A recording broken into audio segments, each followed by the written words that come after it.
There's an old story that a demon lives around a farm right on the edge of town. I found out it wasn't just a story. I wasn't the type to fall for superstition like that, so when some friends told me we would be having a fun get-together out there this weekend, I happily accepted the invitation. After all, sitting around a fire with friends and some cold drinks always leads to a good time. It's nice to let loose every once in a while. The host of this fine event is a shorter, stockier man named Brian. I know Brian chose this spot because he's somebody who's fascinated with creepy locations. Back in high school, he would take me to abandoned factories, hospitals, old decrepit mansions, and anywhere else he could find that gave off an eerie vibe. It would be good to see him again after returning home from my internship. The night arrived, and I hopped in my old beat-up F-150 and gave my keys a hearty turn while mashing in the clutch. After 3 tries, she finally roared to life. I was off. Pulling into Turner's farm, I had to drive through a section of the rotting fence that had been torn out. Whether by the elements or other people, I couldn't say. I kept driving through the pasture until I saw the old Turner house and the decrepit barn that sat just off to the left. I swear, when my headlights hit one of the windows on the 2nd floor, I saw something dart across. It was gone when I looked back, and I did my best to shake it off. I figured I was letting the stories Brian told get to me. I let out a little laugh. Still, though, it made my hair stand on end for a moment. Searching for my companions, I scanned over the house again, then the barn, and saw a faint glow coming from the other side. Bingo. Driving around the side of the old barn, I came up on a pile of old pallets stacked on top of each other, burning high into the night sky. When I came around, everyone raised their drinks as a greeting, and I waved back through my window. I turned my truck around and backed it up to the fire so I would have a spot to sit on my tailgate. I'm surprised that Rust Bucket still runs, Douglas, Brian said while walking up and wrapping his arms around me. Good to see you, man. You too, Brian. I responded and gave him a hard pat on the back. By the way, I don't appreciate the choice words you had about my truck. You definitely don't have the room to talk, bro, I told him while pointing to his beat-up Dodge. Come on, that's no way to greet a guest of honor, Tony said while walking up and placing a cold beer in my hand. A treat for the brains of the group. Tony is around my height, with curly black hair, and is missing 2 fingers on his left hand from an accident on a dirt bike. He's probably one of the funniest guys I know, but unfortunately, he's dumb as a sack of bricks. Take notes, Brian, I said, and gave Tony a firm handshake with my free hand. Hey, don't forget about us. I looked over to a brand new Jeep Wrangler and saw 2 girls waving. Oh, ladies. Funny seeing you 2 here. I can't believe both of you left your castle to come see me, way out here in the sticks. I guess we can make an exception to see the prodigal son's return, Amanda said in an exaggerated tone. Don't tell him that. He might get too full of himself, Sam said as she lightly hit Amanda's arm. Amanda and Sam are sisters who me and Brian met while taking an ethics class during her freshman year in college. Amanda has long brown hair that she always has in a ponytail. Sam has short blonde hair and is a few inches taller than Amanda. She was a track star of her school and is pretty built. I'm pretty athletic myself, but I honestly couldn't tell you if I would win in the fight. I promise I'll never tell her that, though. Ladies, it's good to see you again, I said, walking over to them with my hands up. It's a little early to be fighting over me, don't you think? In your dreams, Doug, Sam said with a smile, and Amanda rolled her eyes. We sat and caught up for a good while, talking about whatever came to mind and constantly harassing one another with embarrassing memories. There is a certain point where Brian gets enough alcohol in his blood that he loves to tell stories. Well, he had reached it. You all wanna know why I decided to come here tonight? All conversation ceased as we looked over to Brian. O mighty one, please bestow your knowledge upon us, Tony said in a sarcastic tone while bowing his head. Very well, since you ask so sincerely. Have you heard the stories of this farm? All the sinister deeds that happened here? We all shook our heads. While we mostly took Brian's ramblings for nonsense, one thing's for sure, he knows how to tell a damn good story. The Turners who lived here had a dark secret. This land we're on right now was occupied well before the Turnals settled on it. I was told that they began making sacrifices to the creature that lives around here for protection and a prosperous harvest. Why do you think they have such a nice house? He wasn't lying. Even though it has been abandoned for decades, you can tell it was a marvel back in the day. They definitely had deep pockets. It was all going well until one year they decided to stop the sacrifices. He paused and looked around at all of us. The thing that lives here definitely wasn't having any of that, so after a while it started going after the family. One by one. It tormented them every night, all the way up until no one was left. Rumor has it that the creature still roams the area around this house, always hungry. It could be out there for all we know, looking at us right now. He slammed his hand down on the side of his truck and everyone jumped, myself included. Well, what do you think?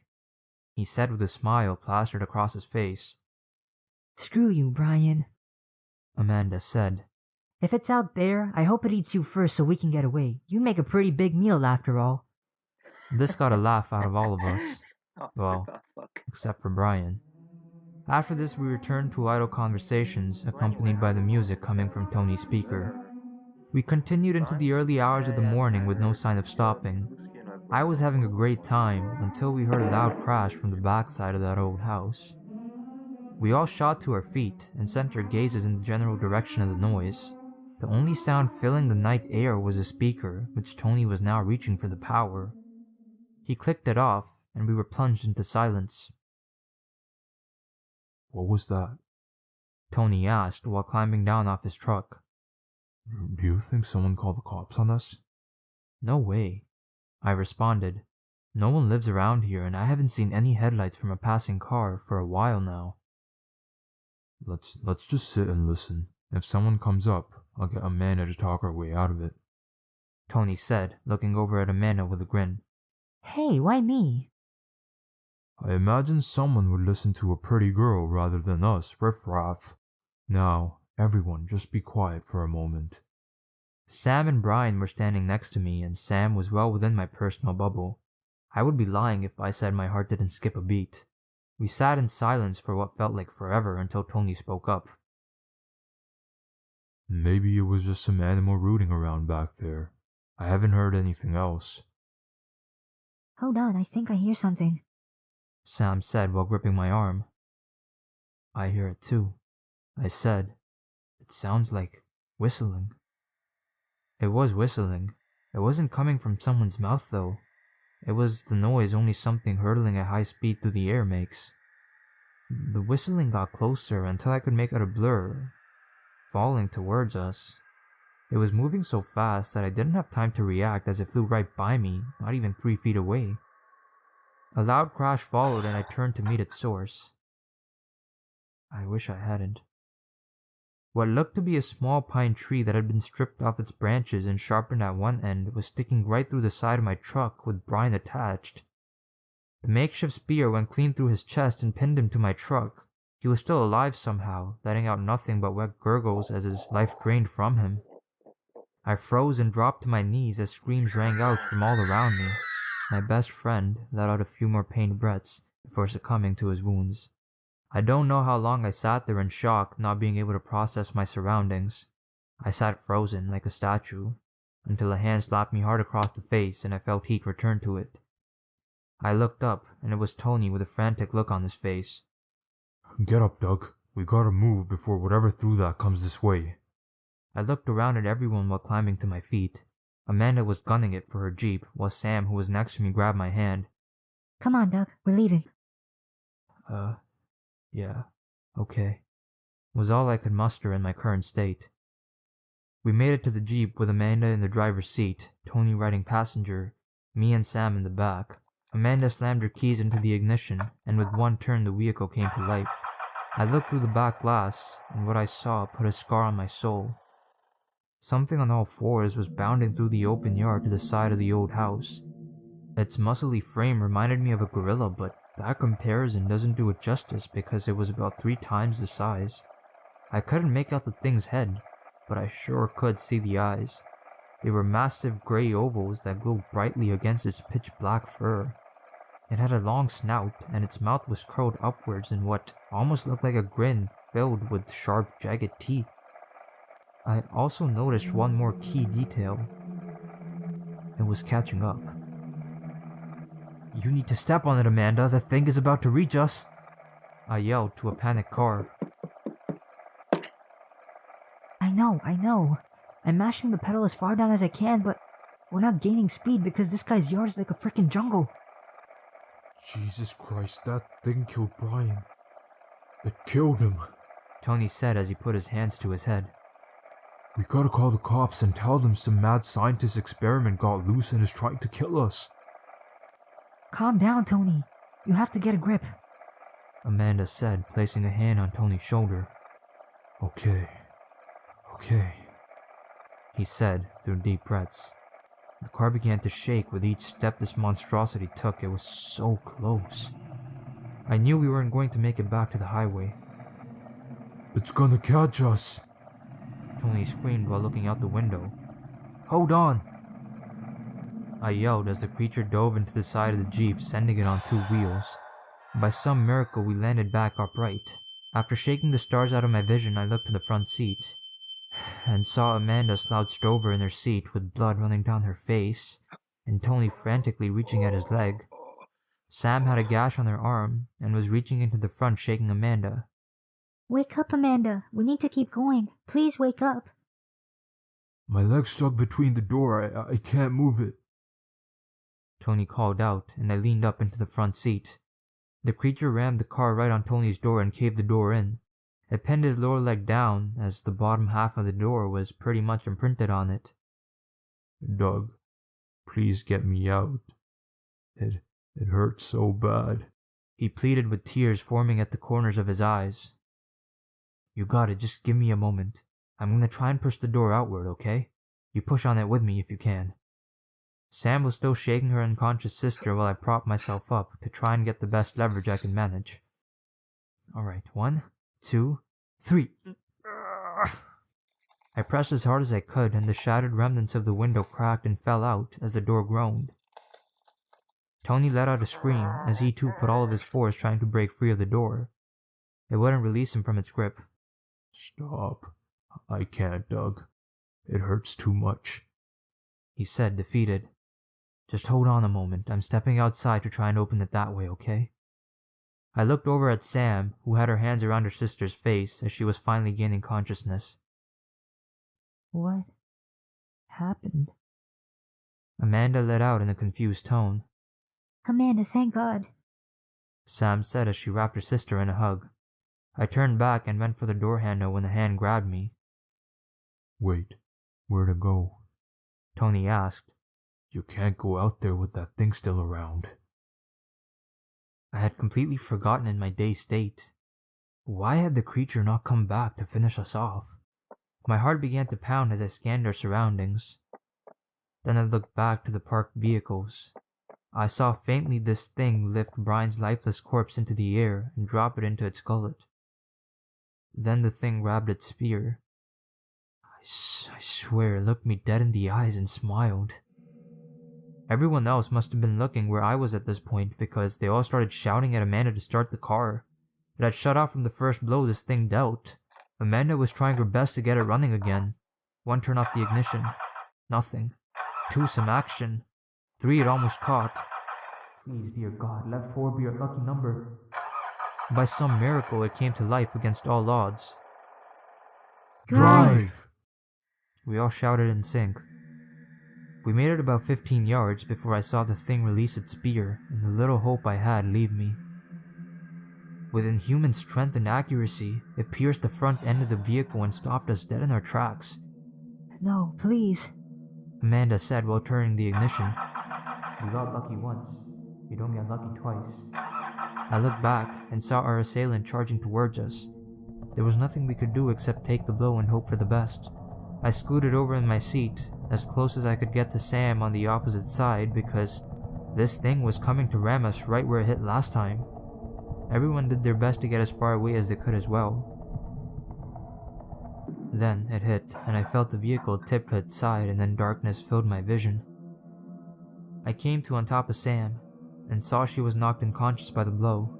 I heard glass shatter, followed by screaming. The creature's arm jutted through the windshield and gripped Tony, pulling him through. Help me, please. Was the last thing Tony said as I grabbed one of his legs in a futile attempt to pull him back into the car. I heard the crunch as bones broke while they were pulled at an unnatural angle through the windshield, followed by his screams until he passed out, from either shock or blood loss or both. Amanda, who was somehow still awake, was screaming at the top of her lungs. I probably would have been too if I wasn't trembling with fear. All I could do was pray that I could wake up from this nightmare. I heard the sound of flesh ripping and bones being crushed as the thing finished its meal. I could only hope that it was full. Wishful thinking it was. It lowered itself down and peered into the vehicle. Dawn was breaking so I could see more of the creature now, and it's a sight that will never leave me. It gave a smile filled with nothing but hatred and animosity. As it reached its hand towards Amanda as she cried out for dear life.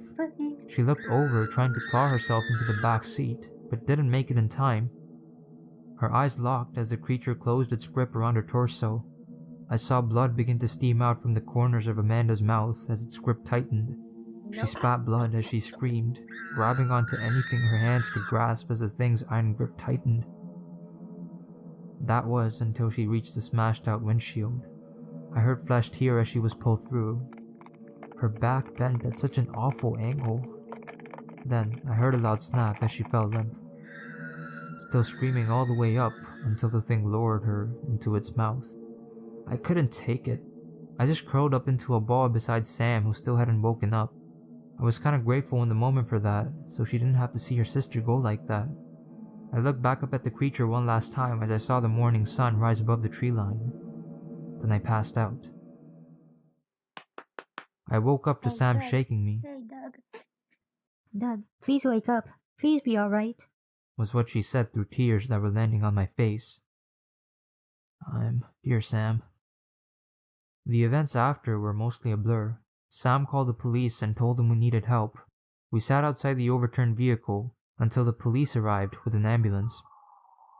Neither of us said a single word as we were patched up and rushed to the hospital. While we were in the hospital, we were questioned by police as to what happened. I told them everything, not leaving out a single detail. I'll never forget the pitiful looks they gave me. I later learned that they ruled it as a bear attack.